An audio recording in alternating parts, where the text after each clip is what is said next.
और आइए आज बात करने जा रहे हैं योगी आदित्यनाथ की ठोको नीति की। जी हां, आतंकियों के खिलाफ योगी की एक नीति, जहां देखो वहां ठोको। देवबंद में एंटी टेररिस्ट स्क्वाड सेंटर का योगी आदित्यनाथ ने आज शिलान्यास किया। तस्वीरें हम आपको दिखा रहे हैं योगी ने जिस वक्त एटीएस सेंटर का शिलान्यास किया।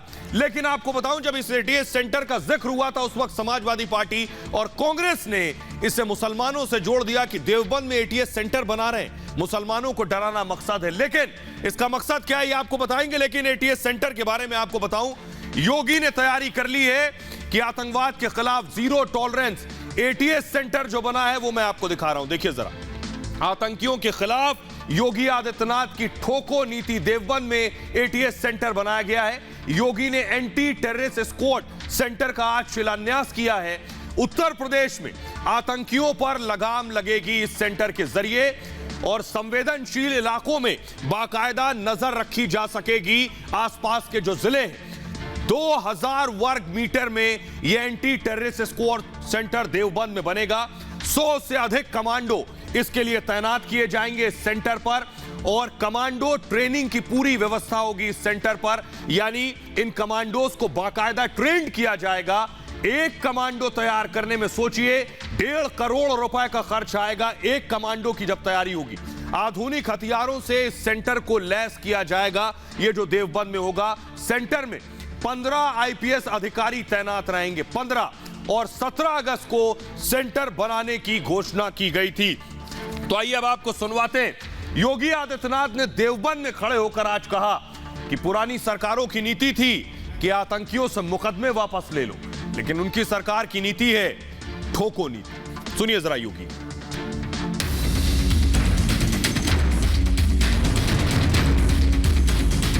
हम आतंकवादियों को ठोकने के लिए एटीएस का सेंटर बना रहे हैं। पश्चिमी उत्तर प्रदेश में आतंकियों के खिलाफ चलेगी योगी की ठोको नीति। आतंकियों को अब एक नहीं 1000 बार सोचना होगा। योगी ने यूपी को आतंकियों से महफूज रखने के लिए एंटी टेररिस्ट स्क्वाड सेंटर खोलने की तैयारी कर ली है। हमारे नागरिकों की सुरक्षा के लिए खतरा बनोगे तो हमारे कमांडो तुम्हें निकाल करके कहीं भी छुपोगे, ओसामा बिन लादेन की तरह कहीं भी छुपे रहोगे तो भी निकाल करके तुम्हारा काम तमाम करने का कार्य करेंगे।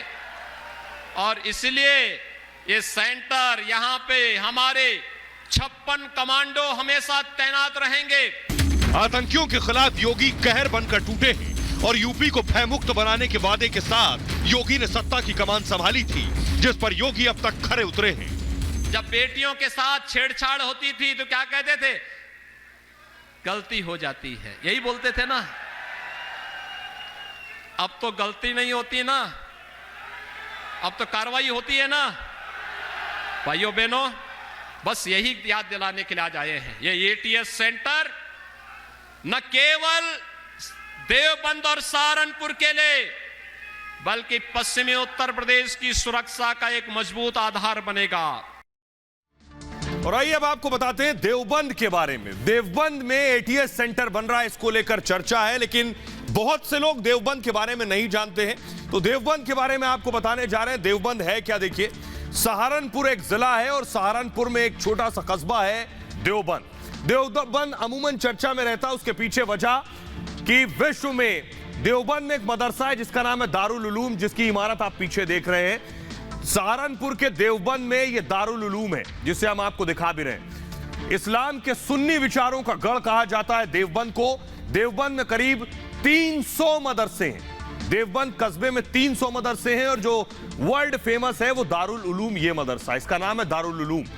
और ये जो देवबंद है ये दरअसल एक इस्लामी विचारधारा है और इस विचारधारा को मानने वालों को देवबंदी कहते हैं। इसके अलावा पूरी दुनिया से इस देवबंद में छात्र पढ़ने आते हैं, अरबी पढ़ने आते हैं। खुफिया सुरक्षा एजेंसियां, क्योंकि पूरी दुनिया से यहां छात्र आ रहे हैं, इसलिए एजेंसियां सतर्क रहती हैं। आपको बताएं, देवबंद में आतंकी गतिविधियों के आरोप पहले लग चुके हैं, इसलिए एजेंसियां और ज्यादा सतर्क रहती हैं। आइए अब आपको दिखाने जा रहा हूं मैं, एक पोस्टर बाकायदा जारी हुआ, उस पोस्टर को लेकर भी सवाल किए गए, वो मैं दिखाऊंगा तस्वीर में। ये देखिए जरा, योगी आदित्यनाथ के मंच पर जो पोस्टर लगा था उसमें लिखा था काम भी लगाम भी। ये जो आप देख रहे हैं इस पे लिखा था काम भी लगाम भी। तो सवाल उठ गए कि आखिर इसमें ये क्यों लिखा है, काम भी और लगाम किस पर। लेकिन बड़ी चीज ये है, योगी ने साफ कर दिया लगाम आतंकियों पर। आइए अब आपको मैप दिखाने जा रहा हूं कि ये सवाल बेशक किए जा रहे हैं कि एटीएस सेंटर देवबंद में क्यों बना है, लेकिन आपको बता दें सिर्फ ये देवबंद में नहीं बना है। उत्तर प्रदेश के बहुत से जिले आपके सामने देखिए, आपकी स्क्रीन पर आ गए। देवबंद में, मेरठ में, ग्रेटर नोएडा, अलीगढ़, कानपुर, बहराइच, श्रावस्ती, आजमगढ़, मिर्जापुर, वाराणसी, झांसी। तो जो लोग इसे देवबंद से जोड़ रहे थे, जो पार्टियां ये कह रही थी कि देवबंद में इसलिए बनाया जा रहा है एटीएस सेंटर क्योंकि मुसलमानों को डराना मकसद है, वो कम से कम ये नक्शा देख लें उत्तर प्रदेश का, इन सब जगहों पर एटीएस सेंटर बनेगा। इसलिए सिर्फ मुसलमानों को डराकर वोट लेना मकसद है, उसकी पोल कम से कम इस नक्शे के जरिए खुलती है कि एटीएस सेंटर पूरे यूपी में बनाए जाएंगे आतंकियों को रोकने के लिए। आइए अब आपको बताने जा रहा हूं मैं कि आखिर एटीएस सेंटर से फायदा क्या होगा। मैप नक्शे के जरिए हमने आपको बता दिया कहां कहां बनेंगे, लेकिन देखिए यह होगा ऐसा कुछ एटीएस सेंटर। उत्तर प्रदेश में एंटी टेररिस्ट स्क्वाड सेंटर बनाने का प्लान योगी आदित्यनाथ का है। वजह संवेदनशील पश्चिमी उत्तर प्रदेश पर नजदीक से नजर रखी जा सकेगी। दूसरी वजह आतंकी गतिविधियों पर लगाम लगाना आसान हो जाएगा। तीसरी वजह पश्चिमी यूपी में रोहिंग्याओं पर भी नजर रखी जा सकेगी कि वो किसी आतंकी गतिविधि में शामिल ना हो जाएं। अलकायदा मॉड्यूल के आतंकी लखनऊ में इससे पहले पकड़े गए थे। इसके बाद से सुरक्षा व्यवस्था चाक चौबंद करने की कोशिश है और इसको मूव करेंगे जल्दी से। तालिबान की बर्बरता के बाद योगी सरकार ने फैसला लिया है, पूरे उत्तर प्रदेश और देश की सुरक्षा के लिए यह जरूरी है। सबसे बुनियादी बात यह है कि आतंकी जब बंदूक लेकर गलियों पर में गोलियां बरसा रहा हो तो हर शख्स अपनी सुरक्षा चाहता है। योगी आदित्यनाथ भी उसी सुरक्षा के लिए यह तैयारियां कर रहे हैं। बहरहाल आगे बढ़ते हैं और आज की एक और बड़ी खबर है, रेड अभी भी जारी है। जी हां, रोज मैं आपको खबर दिखा रहा था, रेड यहां पड़ी वहां पड़ी, इत्र कारोबारियों पर पड़ी, लेकिन आज इत्र से शिफ्ट होते हुए, फुल स्क्रीन जरा दिखाऊं, इत्र से शिफ्ट होते हुए जूता कारोबारी और रियल एस्टेट के कारोबारियों से पर यह रेड पड़ी है। लेकिन इसमें एक जो बुनियादी चीज है वो ये कि जिन पर रेड पड़ी है ये अखिलेश यादव के करीबी हैं। अखिलेश यादव के करीबी, जल्दी आएंगे आप, अखिलेश यादव के करीबी मैं आपको दिखाने जा रहा हूं। देखिए जरा कौन है ये लोग जिन पर रेड पड़ी है, अखिलेश यादव से इनका क्या ताल्लुक है ये मैं आपको बताता हूं। देखिए जरा, ये मैं आपको दिखा रहा हूं, अजय चौधरी पर रेड पड़ी है।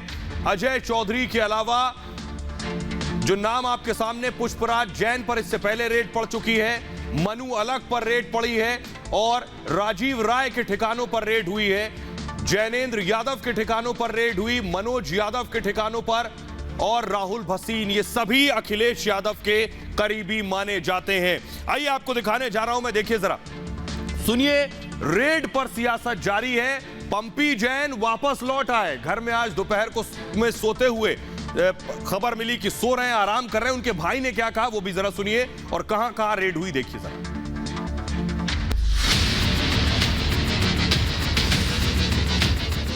अखिलेश के करीबियों पर आज फिर आयकर विभाग की टीम ने एक के बाद एक ताबड़तोड़ छापेमारी की। दिल्ली, नोएडा और आगरा में 40 ठिकानों पर रेड मारी गई। दिल्ली एनसीआर के बड़े बिल्डर अजय चौधरी पर आयकर विभाग ने शिकंजा कस दिया है। दफ्तर है यहाँ पर अजय चौधरी का, वहाँ पर आप सामने की तरफ देख सकते हैं कुछ एक आईटी के कर्मचारी जो हैं वो यहाँ पर भी मौजूद हैं। ये बैठे हुए हैं सामने की तरफ और ये सभी लोगों के आईटी के जितने भी जो कर्मचारी थे वो आए हुए थे। यहाँ पर जो काम करने वाले कर्मचारी थे उन तमाम लोगों के मोबाइल फोन जब्त कर लिए गए हैं। एक तरफ छापेमारी चल रही है तो छापे पर अखिलेश और मुख्यमंत्री योगी आदित्यनाथ एक दूसरे पर हमलावर हैं।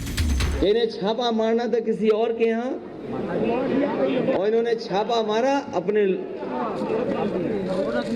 छापा मारना था समाजवादियों के यहाँ, लेकिन छापा मार दिया अपने साथी के यहाँ। हमें जेसीबी से दीवार तोड़ करके नोट की गड्डी निकालनी पड़ी थी। आप देखिए, हमने नाम नहीं लिया था, हमने नाम नहीं लिया, लेकिन कहते हैं ना, कहावत है चोर की दाढ़ी में तिनका। जब ये पैसा निकाला जा रहा था, जो गरीबों का पैसा लूट करके पिछली सरकारों ने भर भर करके दीवालों के अंदर भरा हुआ था, तो सबसे पहले बुरा लगा था समाजवादी पार्टी के बबुआ को। कहते थे कि ये पैसा क्यों निकाला जा रहा है। बताया जा रहा है कि समाजवादी पार्टी के एमएलसी पंपी जैन के खिलाफ कार्रवाई से मिले इनपुट के आधार पर यह छापेमारी की गई। छापे की कार्रवाई के बाद पंपी जैन के भाई अतुल जैन ने कहा है सब कुछ ठीक है। तुम आप लोग परेशान कर रहे हैं यार। परेशान नहीं कर रहे सर। अब शांति से 1-2 दिन बाद सब आइए, सब लोगों को सब कुछ बताएंगे। सुकून है सर। सब शांति है, बढ़िया है, प्रेस कॉन्फ्रेंस करेंगे या सब बढ़िया। हम बता देंगे, सबको बता देंगे। और आइए अब आपको बताने जा रहा हूं, देखिए जरा कहां रेड पड़ी, ध्यान से देखिए। अजय चौधरी जिन्हें इस वक्त आप तस्वीरों में देख रहे हैं, अखिलेश के करीबी हैं, रियल एस्टेट एस ग्रुप के चेयरमैन हैं अजय चौधरी। एनसीआर के बहुत बड़े बिल्डर्स में से एक हैं अजय। समाजवादी पार्टी से जुड़े हुए हैं, अखिलेश यादव के करीबी बताए जा रहे हैं। दिल्ली, नोएडा, आगरा के ठिकानों पर इनके रेड हुई है अजय चौधरी के। दूसरा नाम देखिए जरा, दूसरा नाम है मनु अलग। आगरा के बड़े जूता कारोबारी हैं मनु अलग। मनु भी अखिलेश के करीबी बताए जा रहे हैं। स्कूल के दिनों से अखिलेश यादव की दोस्ती रही है मनु अलग से, और मनु की मां का जिस वक्त निधन हुआ था, बताया जाता है अखिलेश मनु के घर गए थे सांत्वना देने के लिए। इसके अलावा अखिलेश के करीबी पुष्पराज जैन, समाजवादी पार्टी के एमएलसी, उन पर और रेड हुई, उनके ठिकानों पर रेड हुई। 4 दिनों तक इनकम टैक्स की रेड चलती रही। किस तरह से सियासी तकरार भी इसके बाद चलती रही। कानपुर से कन्नौज तक कई घंटों तक पूछताछ भी हुई। अखिलेश के एक और करीबी राजीव राय पर रेड हुई, उनके ठिकानों पर छापेमारी हुई। तब अखिलेश ने कहा यह चुनावी रेड है। जैनेंद्र यादव अखिलेश के ओएसडी हैं, उनके ठिकानों पर भी छापा पड़ा। मनोज यादव, मनोज के ठिकानों पर भी छापे की कार्रवाई की गई। राहुल भसीन अखिलेश के नजदीकी दोस्त बताए जाते हैं, राहुल के घर पर भी रेड हुई थी। आइए अब आपको दिखाने जा रहा हूं मैं अजय चौधरी, जो अखिलेश के करीबी बताए जाते हैं। ये है अजय चौधरी, इस ग्रुप के चेयरमैन है। फुल स्क्रीन जरा तस्वीरें दिखाऊं, इनके बारे में मैं बताता हूं आपको कैसे अजय चौधरी फर्श से अर्श तक पहुंच गए। अजय चौधरी, क्या अजय चौधरी सियासी फायदा लेकर आज इतना बड़ा ग्रुप खड़ा कर सके? तो अजय चौधरी के बारे में मैं आपको बताने जा रहा हूं, कैसे अजय चौधरी ने इतना नाम कमाया, कैसे ये मुकाम हासिल किया, और आज अजय चौधरी पर रेड पड़ी, उसके बाद भी सियासत गर्म हो गई। देखिए जरा, आपको दिखाने जा रहे हैं अजय चौधरी हैं कौन। ये तस्वीर आपको नजर आ रही है अजय चौधरी की, और इसी तरह कंस्ट्रक्शन का, रियल एस्टेट का काम है अजय चौधरी का। संजू नागर, जी हां, संजू नागर के नाम से जाने जाते हैं अजय चौधरी। 7 साल में इनकी किस्मत बदल गई। आपको बताऊं, कभी बाइक से चला करते थे ये अजय चौधरी, जिनके यहां रेड हुई है। कहा जाता है कि सियासी कृपा ने किस्मत बदल दी। किसकी कृपा थी ये तो जांच के बाद पता चलेगा। 2010 से 2017 के दौरान जमकर नाम कमाया और शोहरत कमाई। इन 7 सालों में दिल्ली एनसीआर के बड़े बिल्डर बन गए अजय चौधरी। नोएडा में कई जगहों पर कंपनी को प्लॉट मिले हैं। सेक्टर 150 में स्पोर्ट्स सिटी में भी जमीन मिली। दिल्ली के पॉश इलाके वसंत विहार में अजय चौधरी की कोठी है। बताया जाता है गोदरेज एटीएस कंपनियों के साथ एस का काम है, और नोएडा के सेक्टर 126 में एस का कॉर्पोरेट ऑफिस भी है। इस ग्रुप के कई हाउसिंग प्रोजेक्ट्स भी चल रहे हैं। अखिलेश के साथ रिश्ते सालों पुराने हैं। आइए आपको दिखाते हैं जो रेड पड़ी, वो तस्वीरें मैं आपको दिखाने जा रहा हूं। कई ठिकानों पर रेड पड़ी, बताया जा रहा है 30 से 40 ठिकानों पर आज छापेमारी हुई है। देखिए जरा अजय चौधरी, फुल स्क्रीन जरा तस्वीरें दिखाऊं मैं। अजय चौधरी के ठिकाने पर रेड पड़ी। इनकम टैक्स विभाग की टीम पहुंची रेड करने के लिए। अभी भी रेड चल रही है। बड़ी खबर आपको बता दूं कि रेड अभी बंद नहीं हुई है, अभी भी रात को भी रेड चल रही है। खबर यह है कि इनकम टैक्स की टीम गद्दे लेकर, तकिया लेकर, रजाई लेकर पहुंच गई है अजय चौधरी के ठिकाने पर। जिस तरह से पंपी जैन के ठिकानों पर पहुंची थी, उसी तरह से। आइए अब आपको दिखाते हैं आगरा में भी रेड हुई है, वो तस्वीरें दिखाने जा रहा हूं। आगरा की रेड की तस्वीरें दिखाएं। जूता कारोबारी के ठिकानों पर जो रेड हुई है, ये वो तस्वीरें हम आपको दिखा रहे हैं। देखिए इनकम टैक्स की टीम पहुंची है, जूता कारोबारियों पर रेड हुई है, और फिलहाल इनके दस्तावेज, इनके अकाउंट्स खंगाले जा रहे हैं। बहरहाल खबरों में आगे बढ़ते हैं। रेड अभी जारी है और संभव है आगे भी जारी रहे, और इस पर सियासी लड़ाई, वार पलटवार भी चलता रहे। चीनी प्रोपेगेंडा की बात करने जा रहे हैं। चीनी प्रोपेगेंडा पर असली प्रहार कर दिया है भारतीय सेना ने। यह तस्वीर मैं आपको दिखा रहा हूं, जरा फुल स्क्रीन दिखाऊं। चीन का यह प्रोपेगेंडा वीडियो देखिए जरा। चीन ने फुल स्क्रीन आवाज के म्यूजिक के साथ, अगर एम्बियंस के साथ में सुनाऊं, चीन ने वीडियो जारी किया और चीन ने कहा कि यह गलवान का वीडियो है। चीन ने इस वीडियो को जारी करते हुए कहा, सुनिए जरा, चीनी सैनिक अपना राष्ट्रगान भी गा रहे हैं और बता रहे हैं कि गलवान में चीनी सैनिकों ने कब्जा कर लिया है, वहां पहुंच गए हैं। यह वीडियो जारी करके कहा कि नया साल गलवान में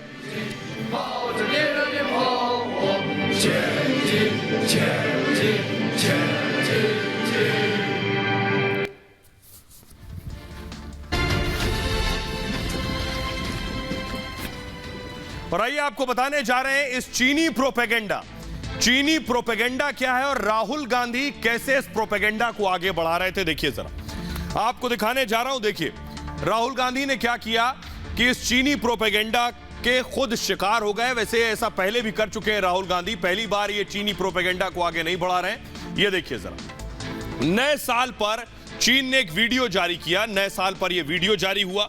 चीनी मीडिया ने इस वीडियो को जारी किया। लिखा 1 इंच जमीन भी नहीं छोड़ेंगे। चीन ने लिखा 1 इंच जमीन भी नहीं छोड़ेंगे। गलवान पर कब्जे का प्रोपेगेंडा है पूरी तरह से। इसे मूव करेंगे। लद्दाख में मजबूती दिखाने की कोशिश की गई और गलवान में ही चीन के साथ खूनी झड़प हुई थी, आपको याद होगा। लेकिन अब देखिए राहुल गांधी ने क्या किया। मोदी विरोध में राहुल चीनी प्रोपेगेंडा के साथ आकर खड़े हो गए। चीन ने जब वीडियो जारी किया तो राहुल ने क्या किया, राहुल ने ट्वीट कर प्रधानमंत्री नरेंद्र मोदी पर निशाना साध दिया।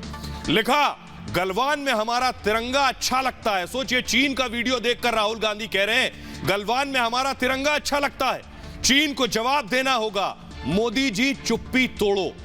राहुल गांधी नहीं, रणदीप सुरजेवाला क्या कह रहे हैं, चीन के वीडियो पर देश विरोधी हो जाते हैं ये कांग्रेसी।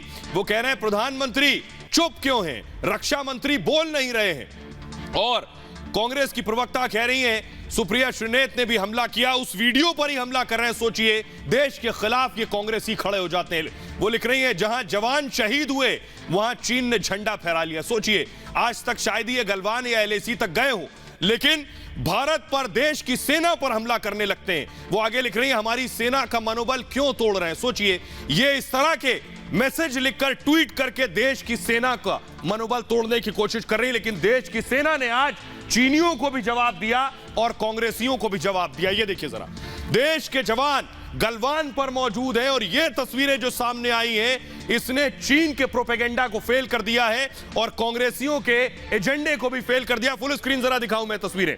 देखिए, भारतीय जवान बंदूकों के साथ हैं, तिरंगा लिए हुए। फुल स्क्रीन ये तस्वीरें जरा दिखाऊंगा मैं। देखिए, भारत का करारा जवाब सामने आया है और भारतीय सैनिकों के पास अत्याधुनिक राइफल्स हैं जो चीन को भी खौफजदा कर रही हैं। यह है गलवान की तस्वीर। भारतीय जवान गलवान में खड़े हैं, तिरंगा लहरा रहे हैं और यह कांग्रेस को भी जवाब है कि कैसे भारतीय सेना पर निशाना साध रहे थे कांग्रेसी, इनका मनोबल तोड़ने की कोशिश कर रहे थे। लेकिन जो जवाब दिया है भारतीय फौज ने, भारतीय सेना ने, यह कांग्रेस को मुश्किल पड़ेगा।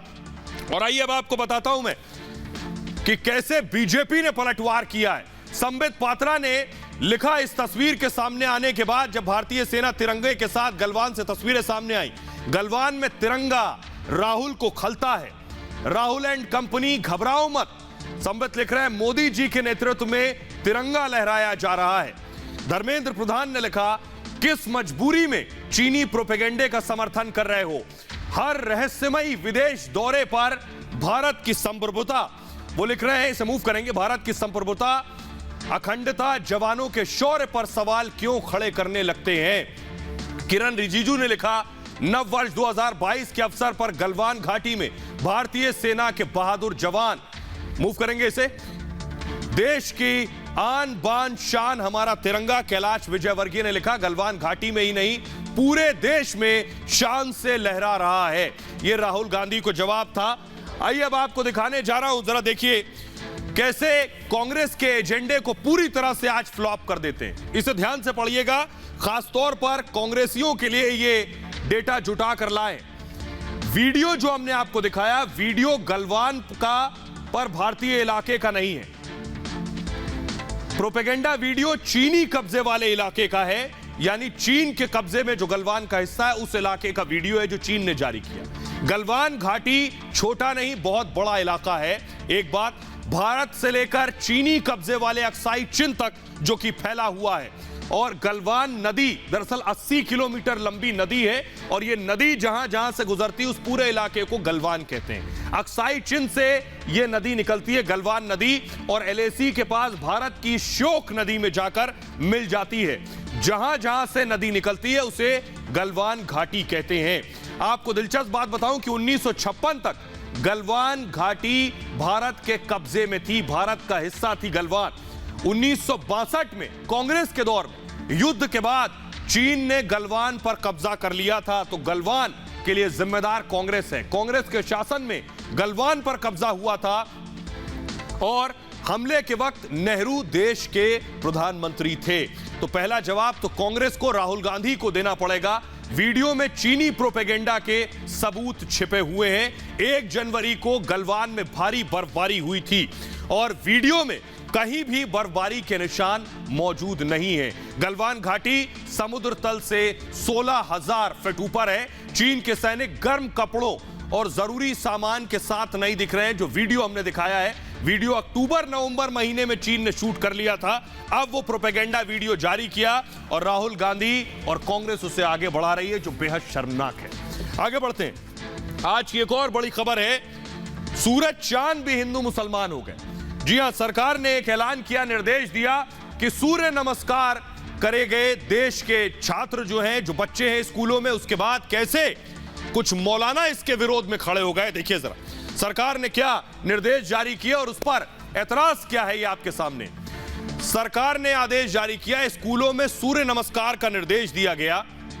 30 राज्यों में सूर्य नमस्कार किया जाना है। 30,000 स्कूलों को इसमें शामिल होना है, यानी 30,000 स्कूल के बच्चे शामिल होंगे।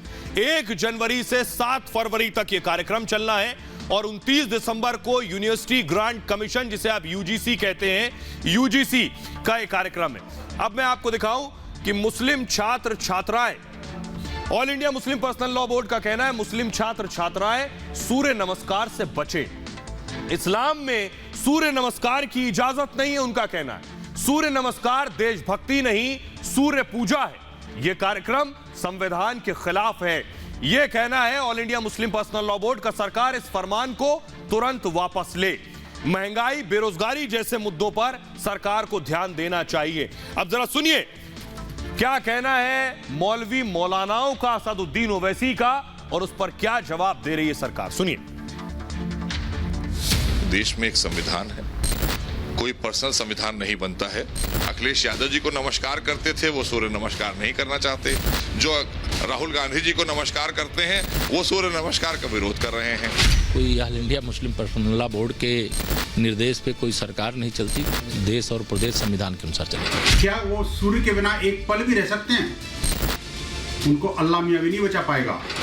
हम कतई तौर पर उसकी मुखालिफत करते हैं और बहैसियत मुसलमान हम सिर्फ अल्लाह की इबादत करते हैं।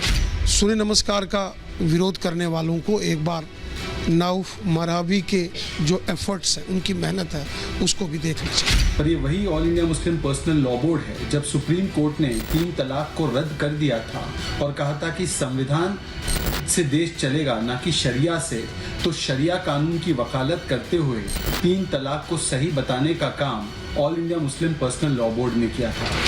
कानून तो नहीं है ना, कानून अगर होगा तो बना दीजिए कानून। आप जब कानून नहीं है तो क्यों कर रहे हैं? अच्छा, अब जो उसमें जाएगा नहीं जाएगा मुझे क्या मालूम। और इन नेताओं को जो तस्वीरें दिखाने जा रहे हैं ये है ऑर्गेनाइजेशन ऑफ इस्लामिक कोऑपरेशन, यानी वो ऑर्गेनाइजेशन जो मुस्लिम मुल्कों से बनी है और उन मौलानाओं को बताना चाहते हैं कि बहुत से मुस्लिम देश हैं। कौन से वो मुस्लिम देश हैं जिन्होंने योग को स्वीकार किया है? आज हिंदुस्तान के उन मौलानाओं को देखना जरूरी है कि कौन कौन से वो मुस्लिम देश हैं। देखिए जरा, दूर मत जाइए। सऊदी अरब में योग को स्वीकार किया गया, मुख्य खेलों की तरह है योग सऊदी अरब के अंदर। यहां के मौलानाओं को एतराज है। योग प्रचार के लिए भारत के साथ MOU साइन किया गया है, जिसे आप मेमोरेंडम ऑफ अंडरस्टैंडिंग कहते हैं। महिला योग टीचर को भारत ने सम्मानित किया जिनका ताल्लुक सऊदी अरब से था। न सिर्फ सऊदी अरब, पहली महिला टीचर को पद्मश्री से नवाजा गया, भारत ने पद्मश्री दिया। पाकिस्तान चलिए, इन मौलानाओं को पाकिस्तान की शक्ल भी देखनी चाहिए। योग लोगों में पाकिस्तान में काफी पसंदीदा है, मुस्लिम मुल्क है, कई हिस्सों में पाकिस्तान के योग हो रहा है और पाकिस्तान योग काउंसिल भी बना हुआ है, बाकायदा खेल के तौर पर स्वीकार करने की मांग हो रही है पाकिस्तान में योग को। संयुक्त अरब अमीरात, जिसको आप यूएई के नाम से जानते हैं, मुस्लिम राष्ट्र है। योगा डे में भारी संख्या में यूएई में लोग शामिल हुए थे। 4000 से ज्यादा लोगों ने योगाभ्यास किया था, सोचिए, और लाफ्टर योग का भी आयोजन किया गया था। इसके अलावा ईरान देखिए, योग एक खेल की तरह है ईरान में भी, लेकिन यहां मौलानाओं को परेशानी है। योग वहां ईरान में काफी लोकप्रिय है, इसे कसरत की तरह देखा जाता है, दूसरे फेडरेशन की तरह योग का भी एक फेडरेशन है ईरान में। बांग्लादेश में योगा डे को लेकर बांग्लादेश ने भी समर्थन किया था, लोगों के बीच काफी पसंदीदा है योग और पुलिस कर्मियों को योग कोर्स कराया गया है बांग्लादेश में। अब आइए मैं आपको दिखाने जा रहा हूं सऊदी अरब की एक महिला जिसको पद्मश्री दिया गया। ये आप देख रहे हैं, सऊदी अरब की योग टीचर है। फुल स्क्रीन जरा मैं दिखाऊं, देश के मौलाना इस टीचर को कम से कम देख लें और कुछ सीख लें। देखिए जरा, 2018 में पद्मश्री मिला, इनका नाम है नौफ मरवाई। तस्वीरें आप देख रहे हैं, ये सऊदी अरब में योग टीचर हैं जिन्हें पद्मश्री से नवाजा गया है, भारत में पद्मश्री मिला है।